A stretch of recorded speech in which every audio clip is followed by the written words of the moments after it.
I was born in Mattoon, Illinois, on July 27th, 1930. July 27, 1930. 30. Yes, sir. Mm-hmm. Graduated from Mattoon Senior High School in 1948.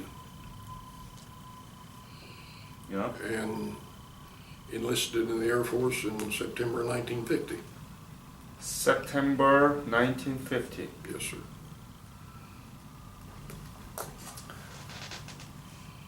So you knew that the Korean War broke out before you enlisted? I knew that the draft was after me, so I tried twice to get into the Marines. Took a physical in Chicago. They turned me down because I was colorblind. Am colorblind. Oh. Recruiting sergeant told me I wasn't only colorblind, I was color ignorant. So I went back to the recruiting the Marine recruiter in Springfield, Illinois, and in the course of the conversation, he found out that I'd had some dental work done, and he said, "How many teeth do you have?" And I said, I forget what I told him. I had had some dental work done and some teeth pulled. And when I told him, he said, "You got to have one more tooth." He said, "If you want to go back home and get a bridge made, I can take you." I said, "Forget it. I haven't got the money for a bridge."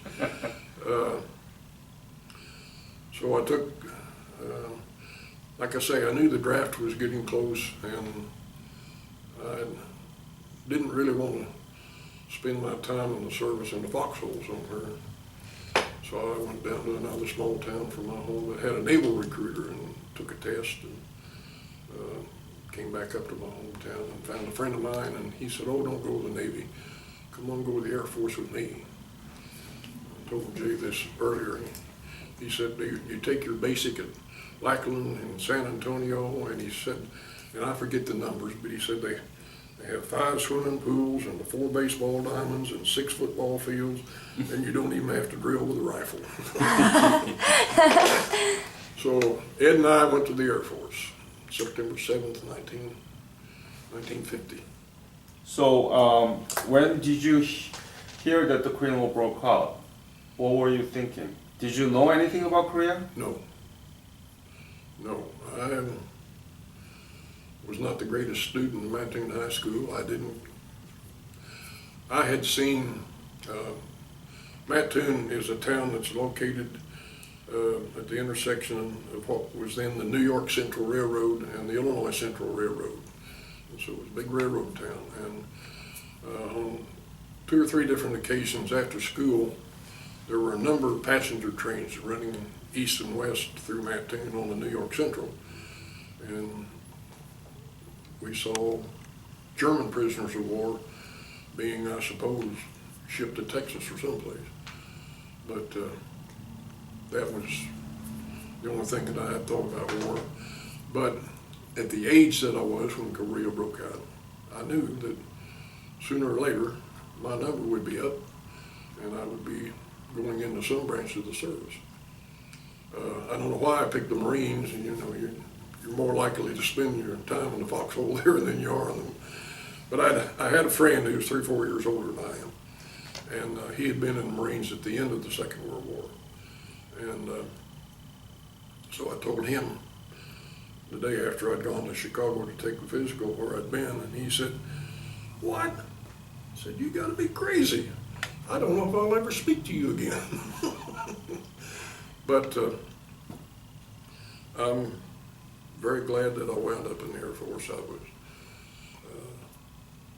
They assigned me because I was delayed getting out of Lackland.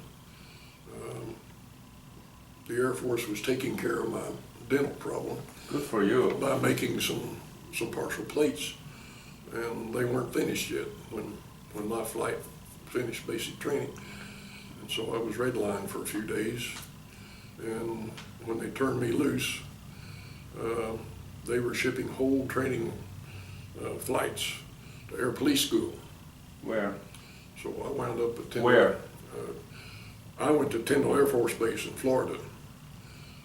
I think some of them had to go to the Army MP Training Center in, I think Fort Benning, Georgia. But I went to the easier place in Florida. But, What was your specialty? air policeman. Policeman? Air policeman. What is that? It's like MP? Yes, sir, on the Air Force version. The Air Force had been separated from the Army at that time, and it was the Air Force version of military police. I don't know, military police ran cities and towns and areas in Korea as well as during the Second World War. I don't know that any air police group was ever in charge of a city, but when I was in Daegu, we were attached to 5th Air Force headquarters, and so mainly guarding the headquarters and the compounds, and we had some various posts, but nothing near the front lines. When they retook Seoul, shortly after they retook Seoul, 5th Air Force headquarters was moved to Seoul, and then we followed not too long after that. Before you go into the details of your service in Korea, I would like to know when you leave for Korea. When did you leave Korea? From where? From a process through Camp Stoneman in California, and we one day rode a ferry boat down some river to Oakland and boarded a transport. That night, we were there overnight, and during the night they loaded what we were told was a trainload of Marines that had just gotten in from the East Coast. I think it was January the 10th that we left. January 10th? 1951, yes. We hit a storm the first day out of San Francisco that lasted 3 days. We were on what some members of the crew told us was the biggest troop carrying ship in the troop carrying command at that time. And the seas were so high that often when the bow came down, the ship would shudder. And we, of course, out of fear, asked what that was, and they said, well, that's the propellers coming out of the water and vibrating. So it was coming down, so that's such a sharp angle. But we survived that 3 days. I think it took us 13, 14 days to get to Japan. Japan? Where in Japan did you arrive? Yokohama. Yokohama? Yes, sir. How long did you stay there? They put us on a train, and we went way down to the southern part of Japan. I don't remember how many days it was before I shipped out to Korea on a flight in the evening. Arrived at Daegu at night. Saw one spotlight beam. I think it was I forget if it was a C-47 or a C-54 that we were on. So Daegu K2. K2 in Daegu, yes, sir. I was there. Really? Yeah, my father was in charge of whole K2. Really? Yeah, my father. What, then in those years? Huh? In those years? No, not those years, after that. But my father is Air Force General, served in this Air Force Academy as a superintendent.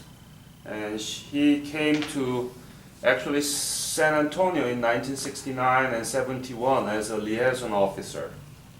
Yeah. Oh, goodness. I am also taught the cadet at the Air Force Academy in Korea, so I'm an Air Force. Can I ask a question? Yeah. What direction from Daegu was K2?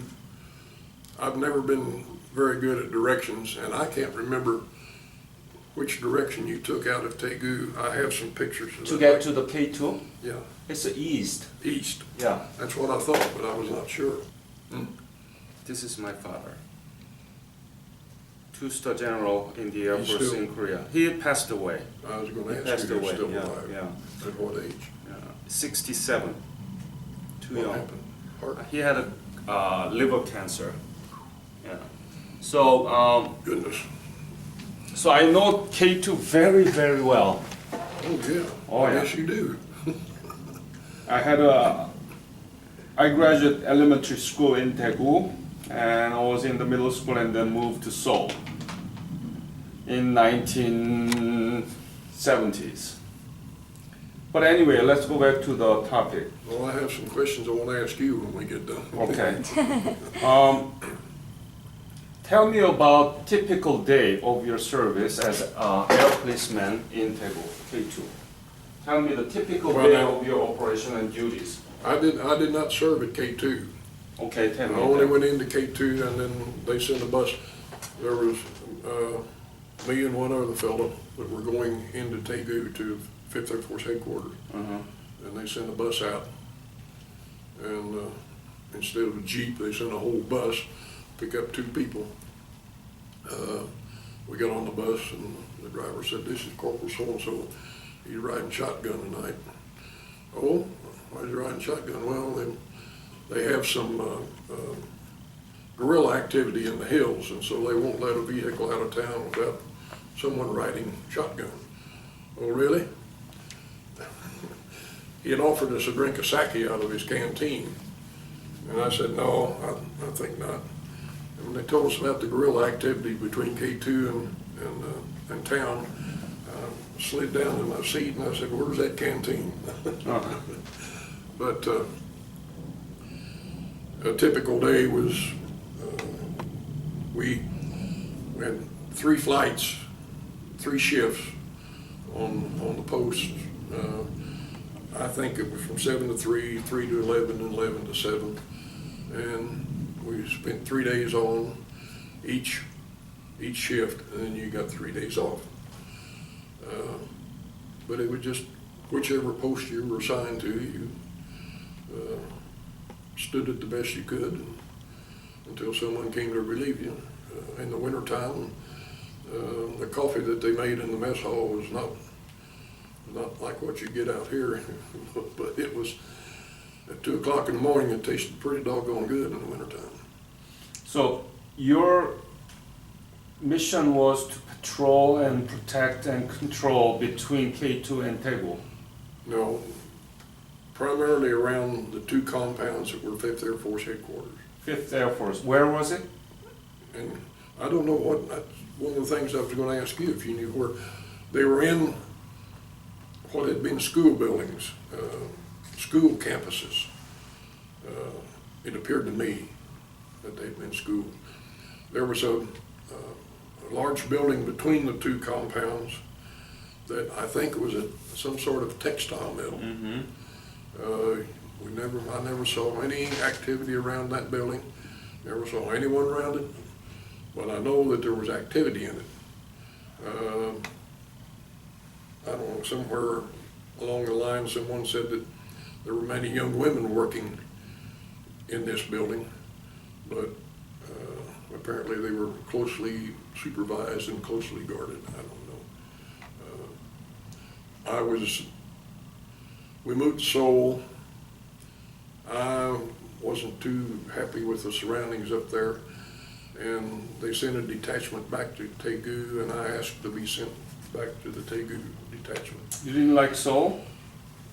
Well, not in those days. Speak up a little bit. Why? I can't swim, and I didn't like that Yalu River behind my back. If I had to leave, I worked in the stockade, the Air Force stockade in Seoul. In addition to riding town patrol, some with the MP Army MP company that was in charge of Seoul. Transferred back to Daegu, worked in the stockade there a while. The airman who was air police investigator at the time was rotating back to the States, and the captain asked me if I would take the job, and I said, "You bet." Because there was no more getting up at midnight and going to work. I mean, you may be working at midnight, but it wasn't, you didn't know for sure 3 days you were going to be getting up and going to work at 11 o'clock or 12 o'clock. How intensive the Air Force kind of operation at the time? How many sorties of the flight? I have no idea. You didn't. I was not privy to this information. Mm-hmm. I was a lowly corporal. I think I made Airman First Class, Buck Sergeant, while I was in Tegu. Was a Buck Sergeant when I was rotated back to the States. Later made Staff Sergeant. I was sent to Perrinfield, which was a air base up north of here between Sherman and Denison. Mm-hmm. I think it closed in 1971 or something like that after Sam Rayburn died. Do you have any question about his service during the Tegu area? Whenever you enlisted, I mean, did you want to enlist, or was it just more of you knew that it was coming after you? I beg So, your pardon? did you want to enlist into the military in the beginning, like before you knew that there was a draft, that you'd be drafted? Well, Did you have any interest in enlisting? I knew there was going to be military service to do, and I wanted to, for some reason, now 20 years old, who can explain what goes through your mind at 20 years of age? Right. I just was not interested in going into the Army and being sent. I figured I probably would wind up in the infantry. Mm-hmm. But then you turn around and try to get in the Marines. Now explain that. What do you think was the biggest difference between the Army or other branches during the Korean War, Well, I think as far as like the Army duties and the go? Marines took the beating over there, you know. Of course, the pilots in the Air Force took a terrible beating too. There were a lot of air crew pilots and other members of air crews that were lost. But by far and away the biggest number of casualties was in Marines in the Army. Yeah. I met a fellow. I was sitting in Tegu one day getting my boots shined, and saw a pair of boots standing here. Mm-hmm. And I looked up, and this guy says, "Aren't you from Mattoon, Illinois?" What? He said, "Aren't you from Mattoon, Illinois?" Mm-hmm. I said, "Yeah, and you are too, aren't you?" He said, "Yeah." I said, "You're Phil Bowman, aren't you?" He said, "Yeah." "Aren't you Virgil Malone?" I said, "Yes." So But he was in the Army, and I said, "What have they got you doing?" He said, "Oh, I'm riding the trains between Tegu and Pusan." He said, "I'm a machine gunner on riding the trains." I said, "Well, Phil, what do you do when they shoot at you?" He said, "I just shoot back." So you're a friend? We had been classmates, let's Classmates. say. Yeah. We weren't much of a friend in those days, but that's another long story. I ran into another guy that had been in my class. I was riding down the street of Tegu in a Jeep one day and saw this GI walking the other way and recognized him and hollered at the driver to stop and got out and greeted him. We shook hands and then parted. I also, there was another fellow in my graduating class. He was there in an air warning organization or something. And between writing to our parents and all, we found out that each other was in Korea, so we got together. The fellow that I enlisted in the Air Force with was stationed in Japan. And there was another guy that had been a year behind us in high school that was stationed there at Tachikawa at the same time. So it was like old home week sometimes. The fellow that was in the air warning organization died in a hotel room in Tokyo of asphyxiation.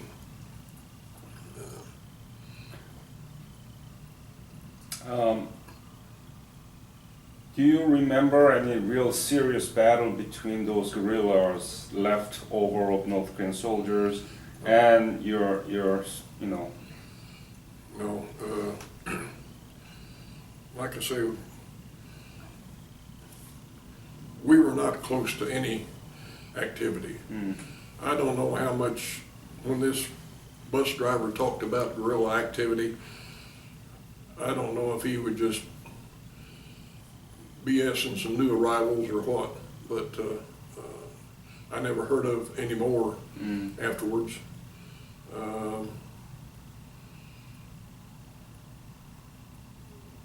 I never came close to, I came closer to getting shot in Sherman, Texas than I ever did when I was in Korea. Okay, how was life there in Daegu? Describe me. What kind of food, where you sleep, how was Oh, it? we got raised beef all the time. We lived in tents. And Tent? There was no... when we first got to Daegu, it was tents. Uh-huh. After I was in Seoul and came back to Daegu, they had erected a lot of Quonset huts. Uh-huh. And so I guess that was an upgrade. Oh, yeah. From just regular room to a suite. Yeah.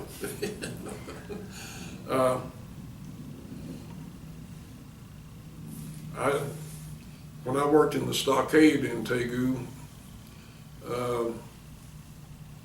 we would take prisoners. I had a military driver's license, and things were easier in those days, and I would check out a 6x dump truck and put 5 or 6 prisoners in that dump truck. And What do you mean prisoners? There were no North Korean soldiers? No, these were GI prisoners. Oh. We only had, in our stockade, we only had GI prisoners. Ah. Fighting, drunk, you know. I mean, that's why they were in the stockade. Right. We would take them out to a river somewhere, a riverbed somewhere outside of Daegu, and load this dump truck and bring it back to the compound. And then this sand was spread all in the area around the tents, and they had the shell casings that they bordered the sidewalks with, the walks with, and it was referred to as Area Beautification Project. Area beautification. Well, it was better than just walking through the mud. Yeah. But the food was adequate. Hot meal? Oh yes, Oh, yes, good. yeah. Have you had any sea ration? Only in the captain's quarters one time, just as a sample. Just the He dessert? had the emergency rations in his area, and just to see what they were like. I'm glad we had hot meals. I'll never forget how they made coffee. We're watching the cooks make coffee one day, and our mess hall was in apparently what had been some sort of a theater at this school, because they were up on sort of a stage, and they had a field stove set up here with a big aluminum pot, GI aluminum pot, stood about that high and about a big around.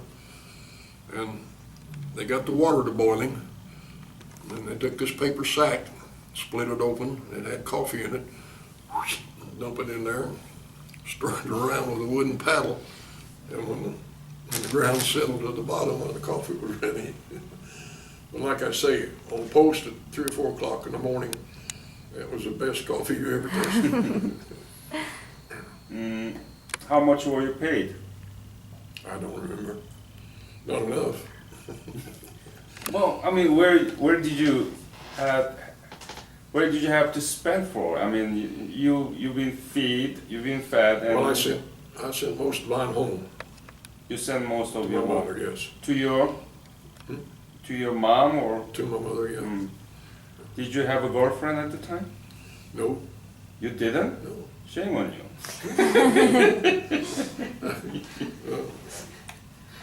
I said goodbye to 2 or 3, but I didn't have a girlfriend in those days. Did you write letter back to your family? Yes, to my mother and sometimes to my sister. My mother's father, she still had family in Kentucky. I had an aunt down there that wrote to me quite often, and I would answer her letters. Would write to my dad. My mother and dad were separated, divorced, and I would write to my dad occasionally. Probably not as often as I should have, but yeah, I tried to. Do you still keep the letters? My mother's, no.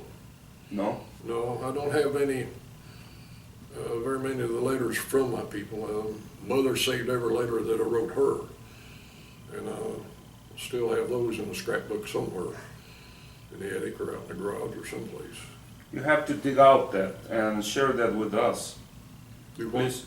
You have to share that with us. What, the letters?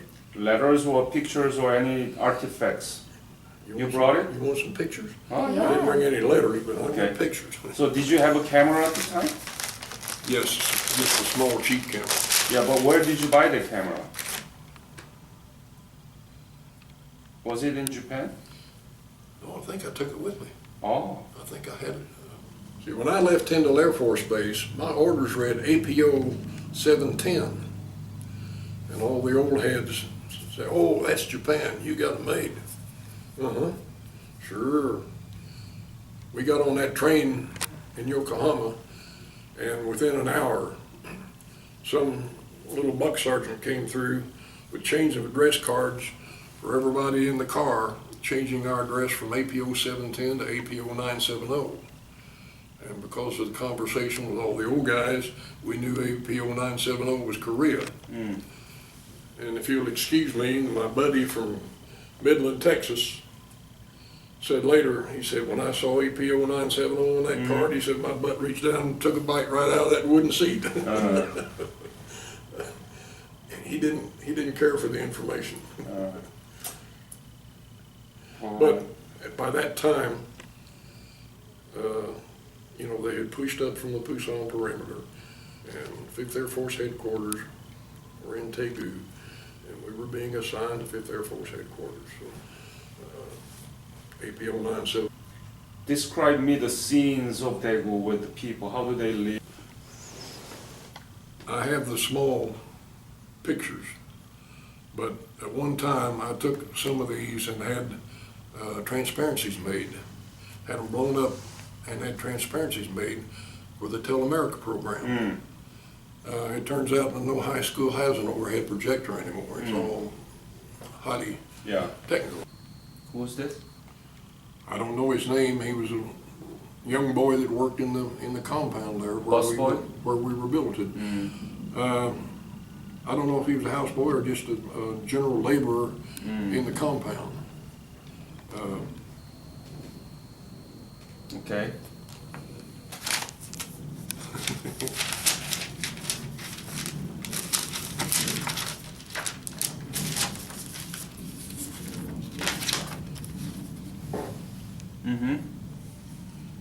Another Korean man? Another Korean laborer in the compound. Yeah. Okay. Not coming out. They're too dark. No, they're coming out just fine. Fine. This was I presume, a farmhouse on the outside of Taegu.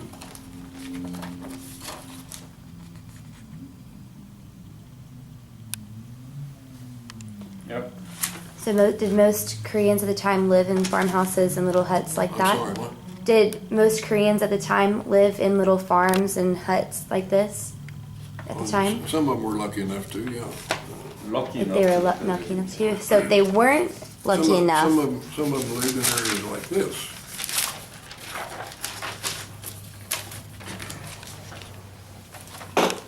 Yeah, it's like a hut. It's on the river between Taegu and K2. That's a Dongcheon. That's Dongcheon. Oh my goodness.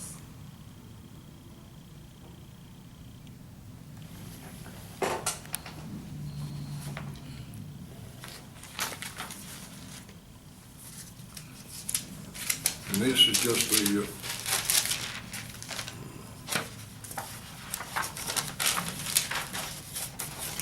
guarding out. One flight getting ready to go on duty. Those were the tents that we lived in. Let me see.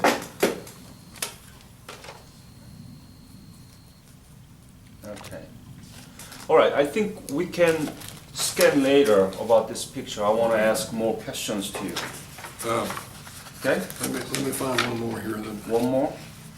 This was a little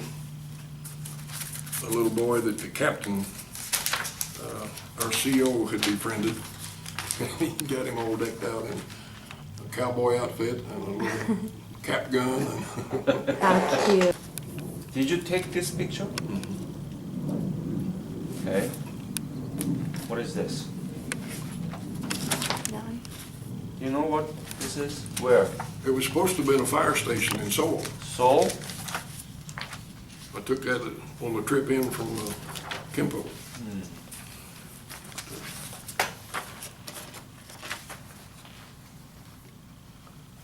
Apparently it had been an observation post at one time with that hole in the top. And that was a fire, or supposed to be a fire station? Fire station? Yes, I think, in normal times it was a fire station.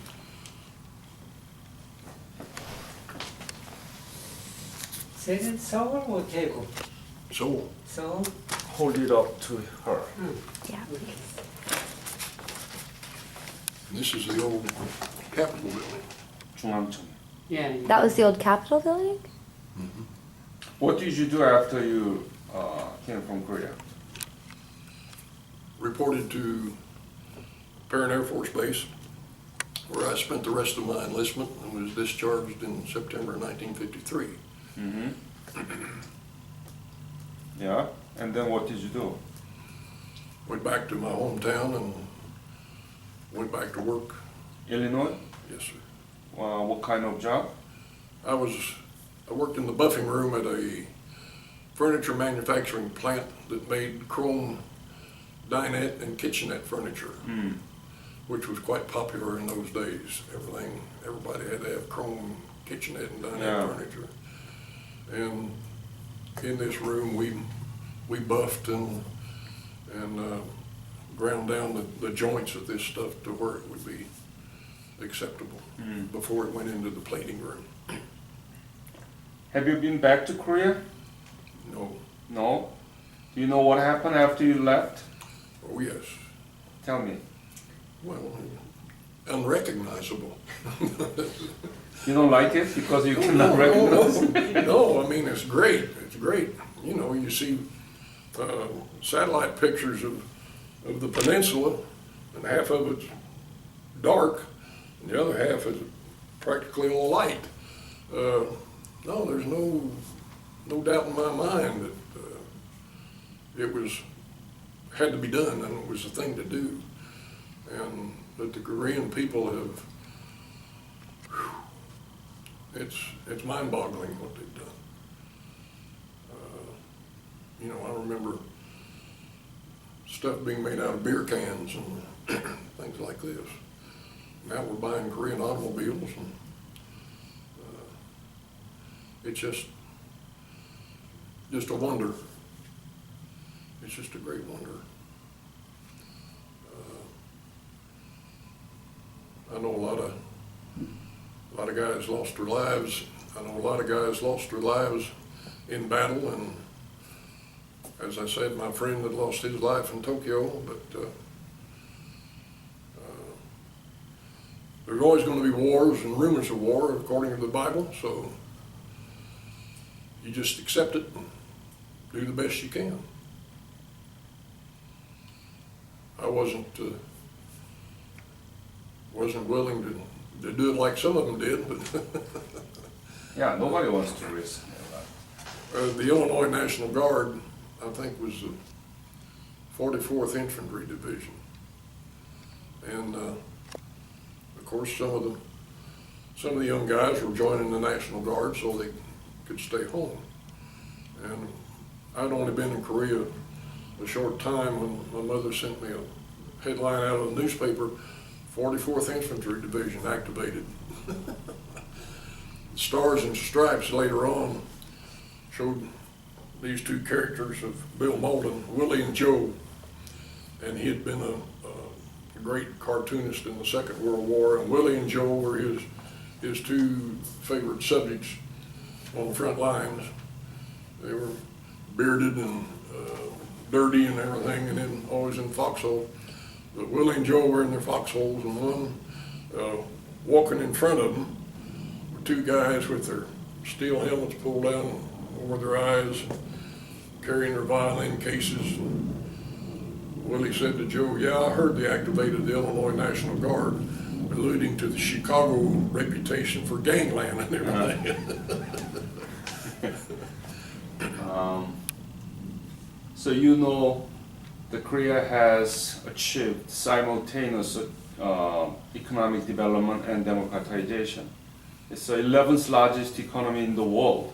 Do you know that? I couldn't tell you what number it was, but I thought it was higher than that. I thought it was You know, it's the third or fourth. 7th largest trading partner to the United States, but it's 11th largest economy in the world now.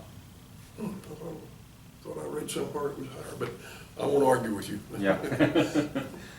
So, what do you see the impact of Korean War veterans upon Korea's achievement? What do you see the legacy of Korean War veterans?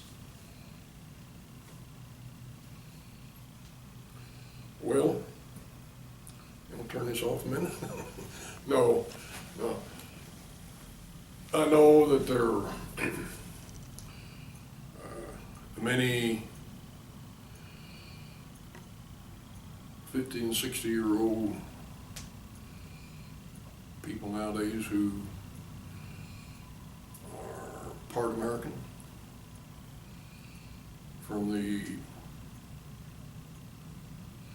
natural, I can't think of the word that I want, of the GIs. You know, one of the complaints of England during the Second World War build-up for the invasion of Europe was, let's see, how did it go? There are three problems with the American GI. He's overpaid, oversexed, and over here. So I think that's just the nature of things. But I don't know how those people are accepted nowadays. I'm sure much better than they were a few years after the truce was enacted. And I don't know, I've not been a student of it, but I don't know how the Korean engineers and designers and corporate officials, where they got their schooling or their training or their understanding, but they're so far and above what the people were had forced on them, what the Korean people had forced on them over the years in the 1950s. I think they've done a tremendous job, especially from where they had to start. Mm-hmm.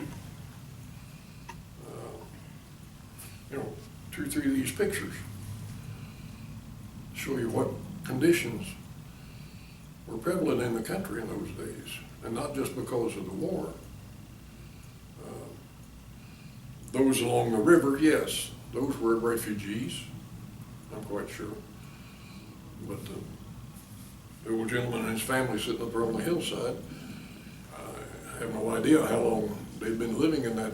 But that, in those days, I think was a fairly good farmhouse, wasn't it? Yeah. In those days, the heating system was in the floor, which has its advantages. But I mean, the way that they had to do it, and nowadays it's all as good or probably better than a lot of places in the United States because of their advances in technical fields. Mm-hmm.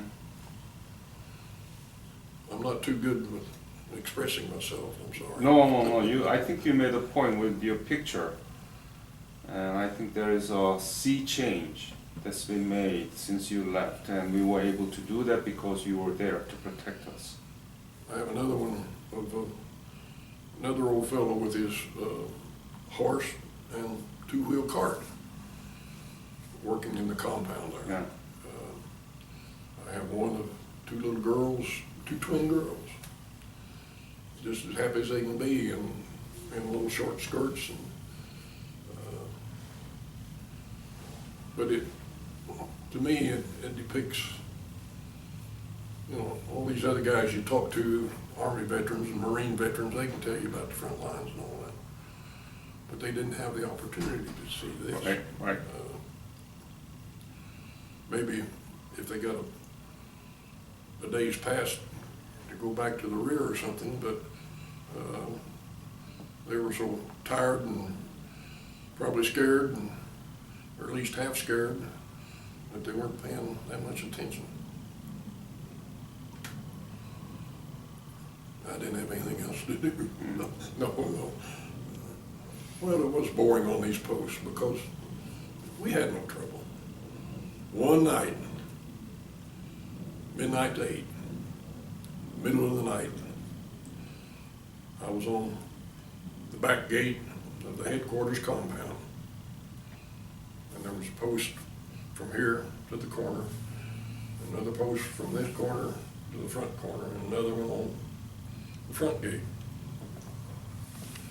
And I was ambling up and down there on that post, and I heard a come up and around the corner, halt, bam! And so I ran to the corner and I called a guy by name that I knew was on the post. I said, I'm coming around. He said, come ahead. Some guy had come over the wall with a GI blanket full of clothes and blankets and whatever else he could pick up.